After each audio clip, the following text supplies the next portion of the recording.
मतदारांच्या मध्ये अतिशय उत्साह आहे। संपूर्ण राज्यातील मतदारांच्या मध्ये एक वेगळी भावना या सरकारच्या बाबतीत झालेली आहे। लोककल्याणकारी योजनांच्या माध्यमातून समाजातील प्रत्येक घटकाला न्याय देण्याचं काम एकनाथ शिंदे सरकारने यावेळी केलेलं आहे। ज्येष्ठांसाठी असेल, युवकांसाठी असेल, भगिनींसाठीची लाडकी बहीण योजना असेल, शेतकऱ्यांसाठी योजना असेल, या सर्व योजनांच्या माध्यमातून सरकार आज परत यावं असं या महाराष्ट्रातील मतदारांची इच्छा असं एकंदरीत वाटतं। कोल्हापूरमध्ये चांगला प्रतिसाद मिळतोय सकाळपासून मतदानाला, कशा पद्धतीने बघता या सगळ्या मतदान प्रक्रियेत?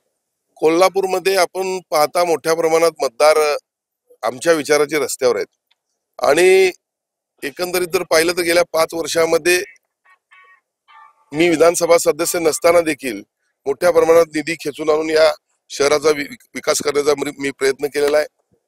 समाज कल्याणकारी काम देखील माझ्या हातातून झालेलं आहे आणि म्हणून मतदारांनी ठरवलेलं आहे की या निवडणुकीमध्ये परत एकदा त्यांची सेवा करण्याची ते मला संधी देतील। राज्यात महायुतीच्या किती जागा निवडून असेल? निश्चितपणे राज्यामध्ये देखील अतिशय सुंदर परिस्थिती आहे।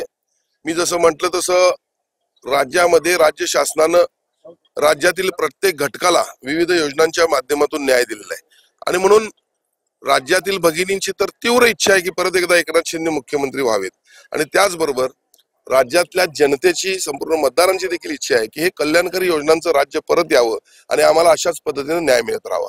काल विनोद तावडे काल पैसे वाटताना सापडले गेले, जो काय प्रकार घडला त्यामुळे महायुतीला कुठेतरी फटका बसणार असं विरोधक म्हणतात, कसं वाटतं यात? नाही, मला या घटनेची माहिती नाही, मला माहिती घ्यावी लागेल, पण मला नाही वाटत विनोदजी तावडे अशा पद्धतीने जर कोणी जर चुकीचा आरोप करत असेल तर ते तपासून पाहावं लागेल।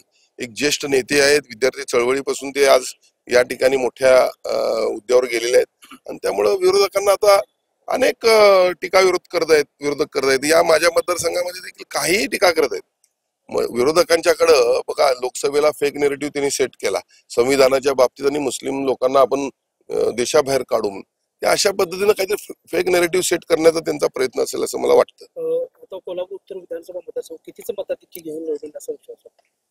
शेवटी निवडणूक म्हटलं की शेवटच्या क्षणापर्यंत लढाई असते, ती लढाई मी लढत आहे आणि मला विश्वास आहे की माझ्या मतदारसंघातील मतदार मला परत एकदा बहुमतानं विजय करून मला त्यांची सेवा करण्याची संधी देतील।